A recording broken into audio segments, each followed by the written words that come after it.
Ce lac avec cette cascade, ces névés, ces plaques de glace, un des plus beaux paysages qu'on a vu pendant ce voyage.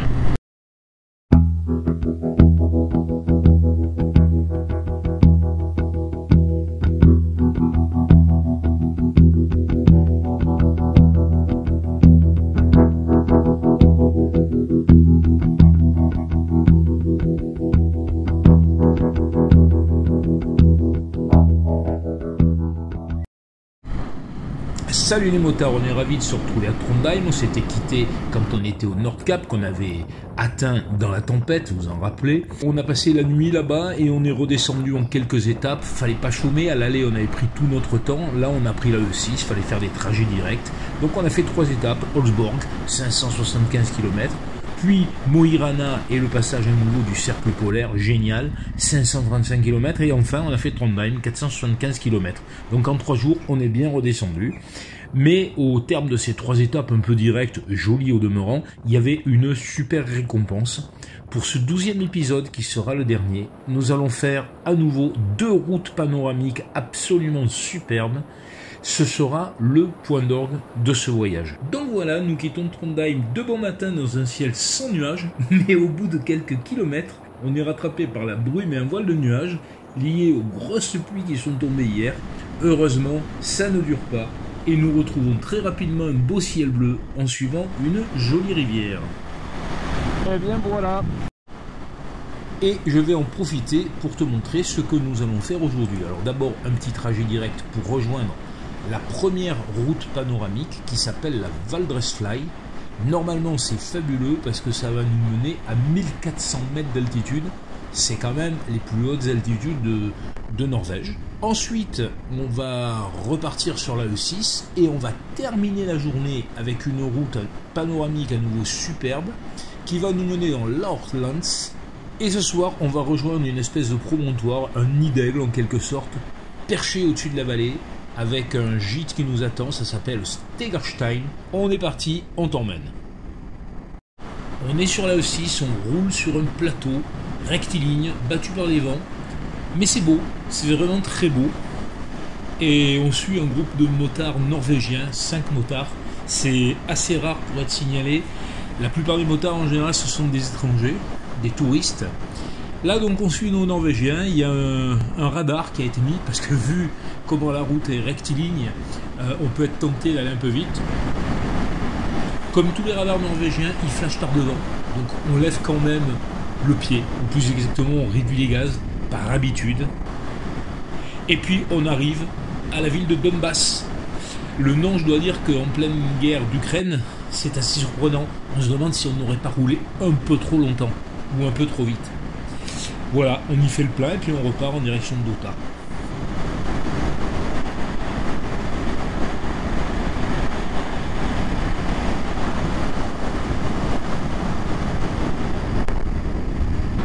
On poursuit, on a quitté Ota, on a passé Ota.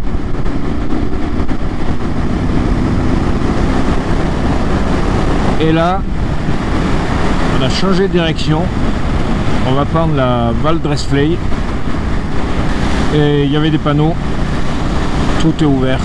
Bon, on est au août, hein. Mais enfin on n'est pas à l'abri d'une chute de neige, un truc comme ça. En tout cas c'est ouvert. Parce que normalement, je rappelle que ça va nous mener aux alentours des 1400 mètres d'altitude. Là, on est, eh oui, on est à 300 mètres. Donc on va bien monter. Et donc on quitte la E6, on va rejoindre la Valdresfly. Et je suis très surpris, tout d'un coup, de me retrouver sur une route de terre compactée avec une bonne épaisseur de gravillon. Je ne m'y attendais pas du tout. Eh bien notre superbe route se poursuit là, en forêt. Alors à gauche, à droite, moi je dis à gauche.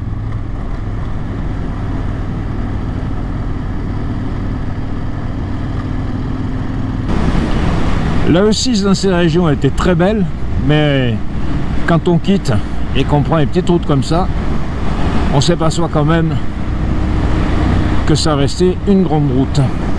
Et qu'ici c'est mieux, et à mon avis c'est que le début.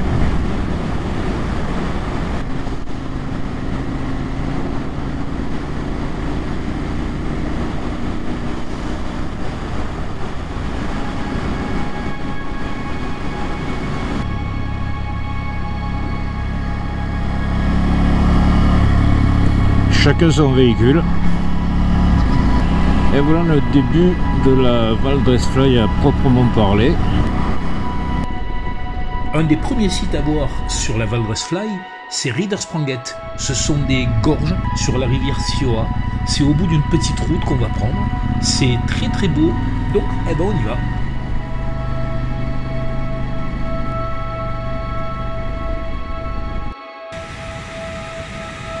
Et alors, le moins qu'on puisse dire, c'est qu'on n'a pas été déçus.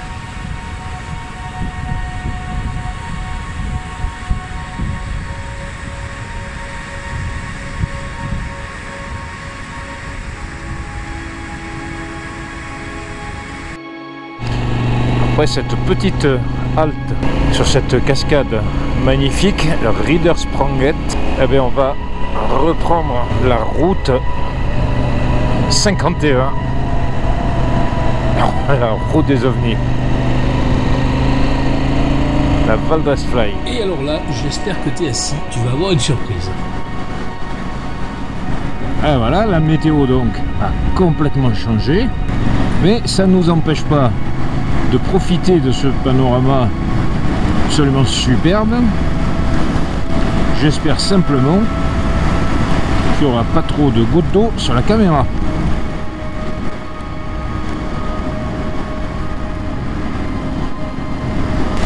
Et une fois de plus, on parcourt un paysage extraordinaire, un paysage sublime, et on le fait dans des conditions qui sont également extraordinaires, parce que ça, on peut aussi rêver de le voir sous le ciel bleu, sous le soleil, mais d'abord, premièrement, la Norvège, c'est pas exactement la Côte d'Azur. L'âme norvégienne, c'est quand même cette météo qui passe son temps à changer, avec des grains extrêmement marqués, comme là, qui après s'arrête, mais ça ne dure jamais de toute façon.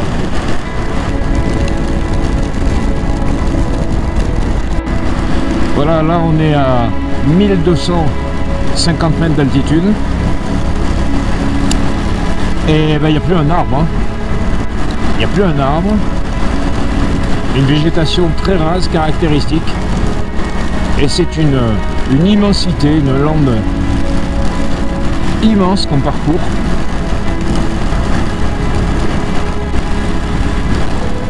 Si c'était pas un mauvais jeu de mots compte tenu de la météo, je dirais que ça donne des frissons. C'est vraiment extraordinaire.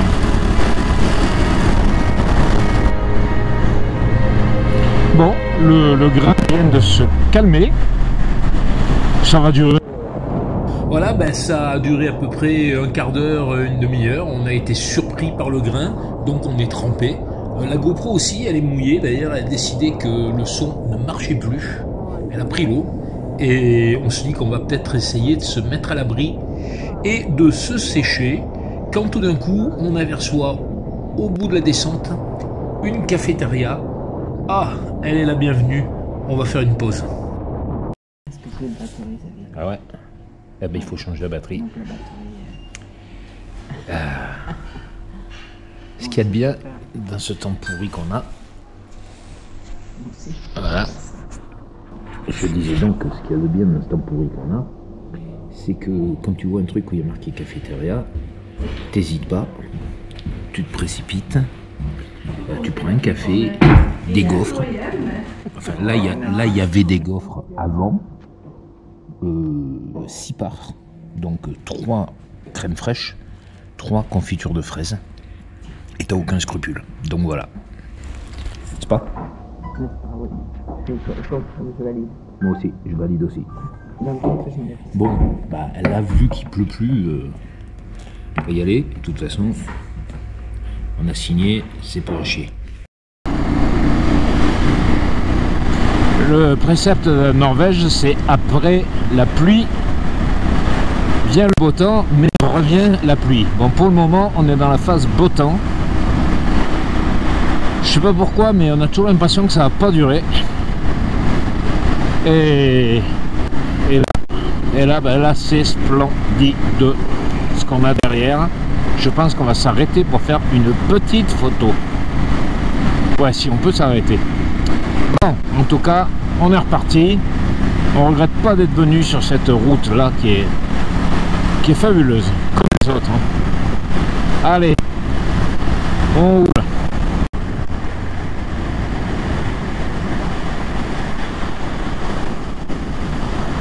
Et là, ben, on est en train de terminer la Valdresfly avec cette descente qui va nous ramener dans la vallée. Il s'est arrêté de pleuvoir. On profite vraiment de la beauté de ces paysages. Je crois que c'est immense. Je crois qu'il n'y a rien à ajouter. La vue du paysage se suffit à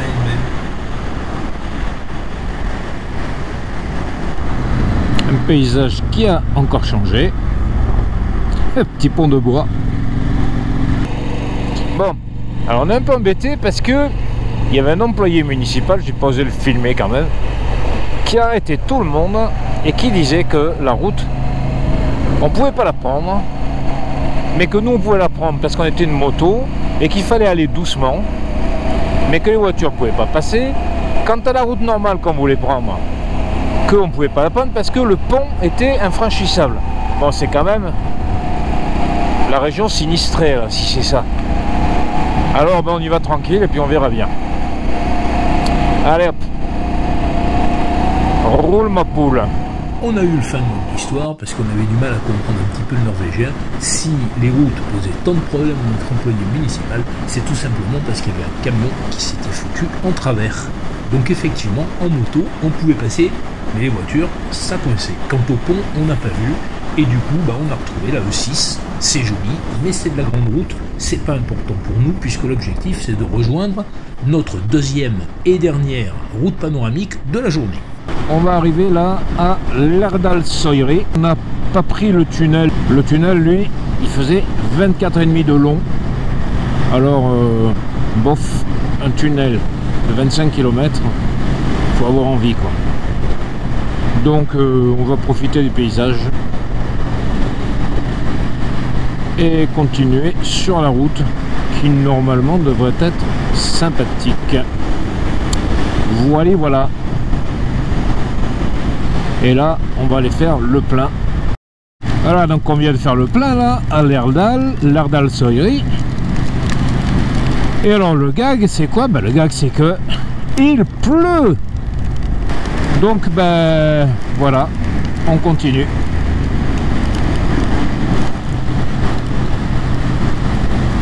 On continue sur cette route qui va nous mener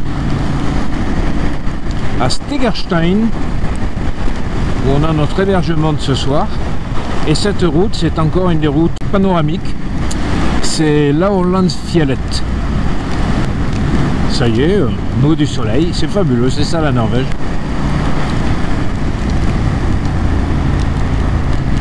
Petit conseil, si vous prévoyez un voyage en Norvège, incluez dans vos itinéraires ces routes panoramiques car elles sont très très belles.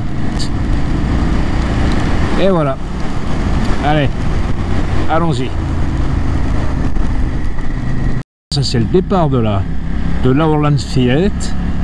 C'est une toute petite route comme on en connaît nous en montagne.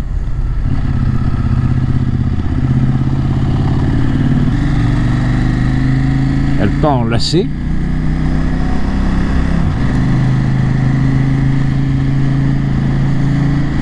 Et après elle va nous mener là aussi sur un joli plateau. Voilà une route qui est sans doute une des plus belles qu'on ait faite. Wow, enfin ça veut rien dire faire des comparaisons comme ça, hein. Mais elle est vraiment extra. Ouais, 900 mètres quand même. Alors j'espère que ça va sortir. Mais il y a un méga arc-en-ciel là. Wow.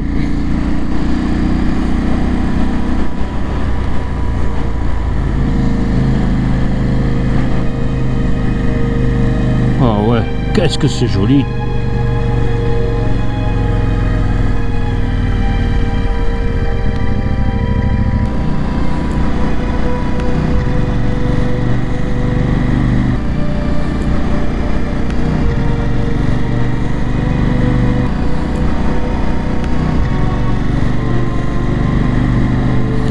m'approcher un peu de la gauche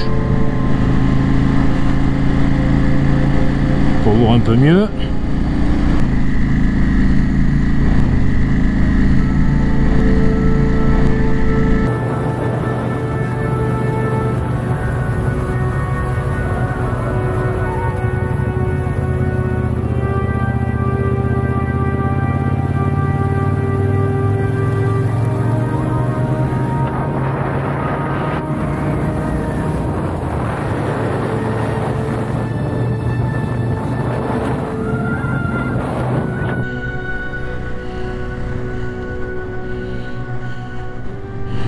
Un des plus beaux paysages qu'on a vu pendant ce voyage. Voilà. Avec ceux de la Sognefjället qui ressemblaient beaucoup. Et là, ce lac avec cette cascade, c'est névé, ces plaques de glace, de neige. C'est fou, fou, fou, fou. Il n'y a pas de mots. Si je dis waouh, c'est un peu répétitif, hein. Mais c'est ça depuis le début. C'est un des plus beaux voyages qu'on ait fait. Ça peut que donner envie d'y aller. Allez, on se tait et on profite de la beauté du paysage.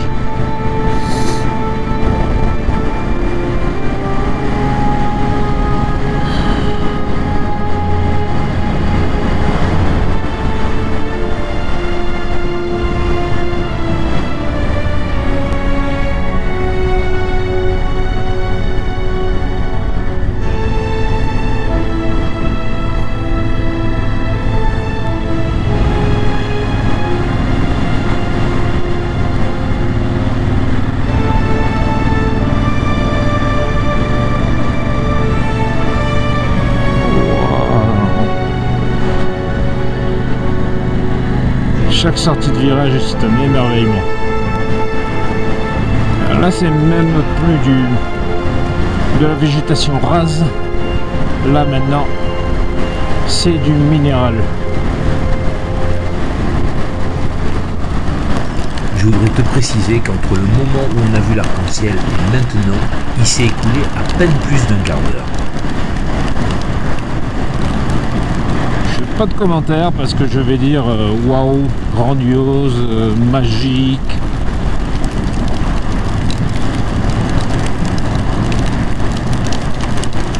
Et là on voit la route en bas qui descend, c'est là qu'on va.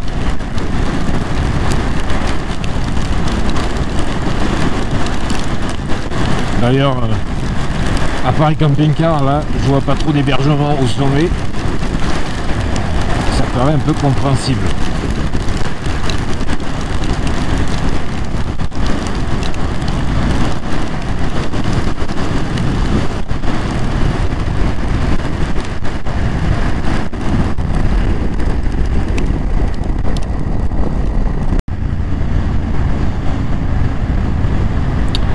Et là c'est plus du tout le même temps.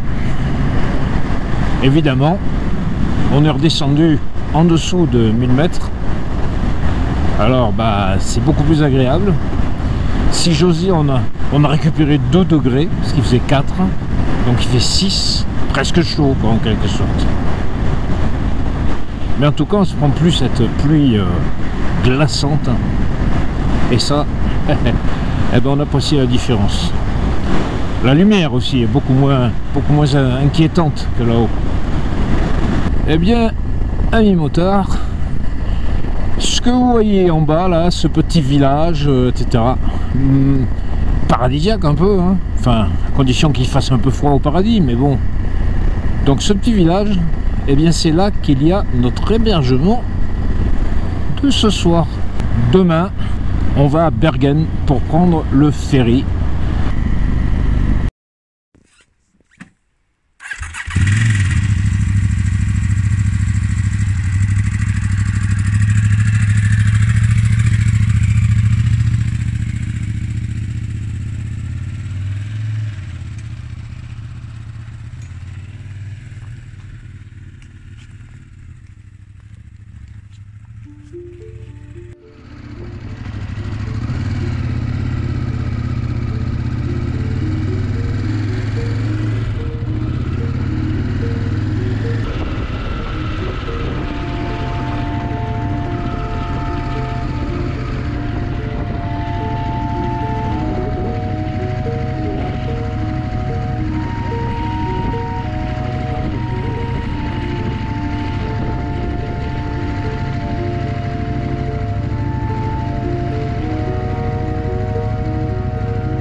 bien mes motards, c'est un début de matinée un petit peu original, puisque on vient de quitter notre hébergement il y a même pas 5 minutes. On a dû faire 500 mètres. Et voilà, je vous donne rendez-vous depuis le point de panorama du Stegerstein, avec la vue sur le fjord. Et aujourd'hui, a priori, c'est une petite journée. On va à Bergen, on va prendre le ferry. Et donc, je vais essayer d'ailleurs de voir sur le KTM à Bergen s'ils peuvent me changer mon pneu, parce que maintenant il est carrément usé. En tout cas, je vous laisse vous réjouir de cette vue magnifique. Cette vue sur le fjord, qui sera notre dernière grande vue depuis la Norvège.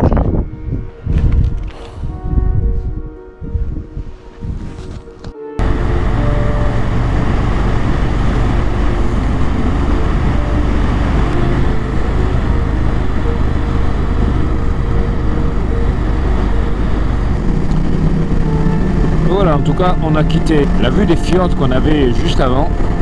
Et sur la route de Bergen, qui est à 150 et quelques kilomètres, 156 km, j'ai remarqué hier sur la carte qu'il y avait beaucoup de tunnels. Et alors celui-ci, en fait, il fait 11,4 km. Les gars, c'est des vrais taupes. Hein. Tu remontes une montagne, il faut un trou. Donc voilà, en tout cas, vu que dehors il pleut, là, pendant 11 km, on est peinard. Bon, je suis pas en train de dire que le voyage idéal se ferait en souterrain. Une vision absolument féerique dans ce tunnel avec une lumière artificielle qui change. Voilà, là elle devient bleue et on sort. Voilà. Et bien voilà, c'est sur cette vision apaisante d'une belle route sur laquelle on suit une Harley qu'on va terminer le parcours et qu'on va arriver à Bergen. À Bergen, où je vais essayer de faire changer mon pneu arrière parce que j'aimerais bien être sûr qu'il va faire 2000 km. Et bien voilà, donc on est au terminal de Bergen. On a récupéré la moto chez KTM où ils nous ont mis un Metzeler Karoo Street. Ils me proposaient un Torrance Next, mais enfin bon, pour aller avec le Mitas à l'avant. Donc on a mis un Karoo Street et maintenant, eh bien, on attend avec tout ce petit monde l'embarquement.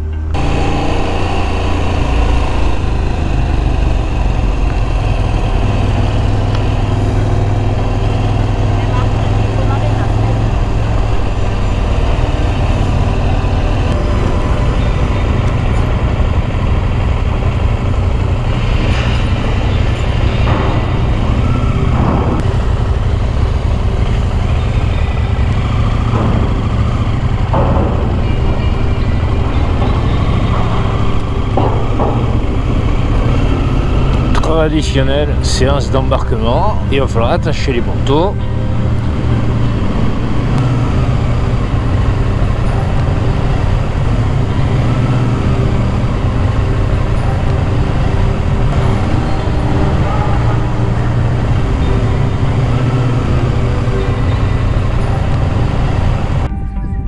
Et bien voilà, le bateau vient de quitter le port de Bergen et demain matin, nous serons au Danemark.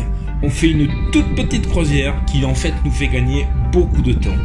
Pour beaucoup, vous nous avez accompagnés au fil de ces 12 épisodes de ce formidable voyage. Nous quittons la Norvège totalement émerveillés par ce que nous avons vécu et nous espérons que vous avez également partagé ce plaisir. Si ces vidéos vous ont plu et que vous n'êtes pas encore abonné à la chaîne, eh bien on vous remercie vraiment de le faire parce que c'est un immense encouragement à continuer. Cochez bien les notifications pour être averti des prochains films.